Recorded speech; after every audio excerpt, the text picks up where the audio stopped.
Today is Tuesday 15th, and North Korea has just blown up roads connecting to South Korea days after North Korea threatened South Korea. Tensions between North and South Korea have reached new heights, with both nations ramping up their missile programs. In this video, we'll break down what's happening in the region and what's at stakes. Let's get into it. The Korean Peninsula has been a hotspot for conflict for decades, with a long-standing divide between the North and South.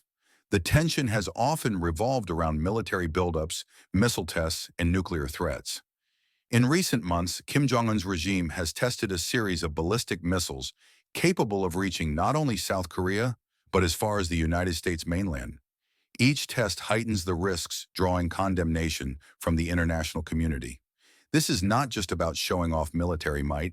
It's a calculated move to force South Korea and the U.S. to the negotiating table, potentially seeking relief from crippling sanctions. During Armed Forces Day celebration in Seoul early October, South Korea unveiled its most powerful weapon to date, the Hyunmoo 5 ballistic missile. Capable of carrying one of the world's largest conventional warheads, the Hyunmoo 5 can hit targets anywhere in North Korea, including underground bunkers. This is a deterrent strategy, a message that any attack will be met with a powerful counterstrike.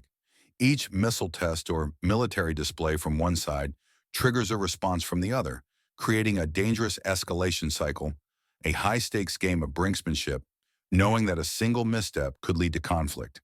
And on that note, North Korea has accused rival South Korea of flying drones to its capital to drop anti-North Korean propaganda leaflets and threatened to respond with force if such flights occur again.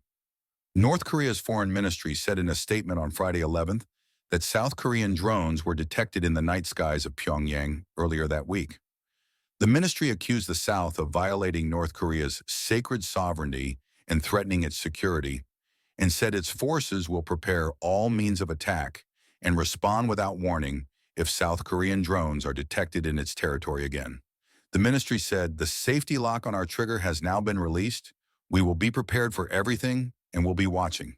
The criminals should no longer gamble with the lives of their citizens."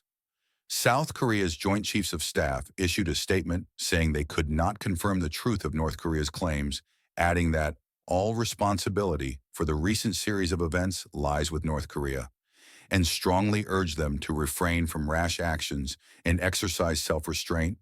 In a display of anger, North Korea blew up the northern parts of inner Korean roads on Tuesday. It's still unlikely that Kim Jong will launch preemptive large-scale attacks on South Korea because that would certainly invite massive retaliation by the U.S.-backed South Korea forces, which would pose a threat to his survival. With over 28,000 U.S. troops stationed in South Korea, the U.S.-South Korea alliance has long been the cornerstone of South Korea's defense strategy. This changes the dynamics of the conflict significantly. China, Japan, Russia, and the U.S. all have vested interests in the region. Any conflict on the Korean Peninsula has the potential to draw in multiple world powers, leading to a much broader and more dangerous confrontation. Will North Korea's threats force South Korea into a more aggressive stance? Or will the U.S. and other global powers step in to mediate?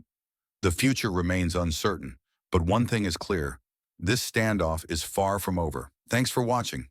If you found this video insightful, don't forget to like, subscribe, and leave a comment with your thoughts on the situation.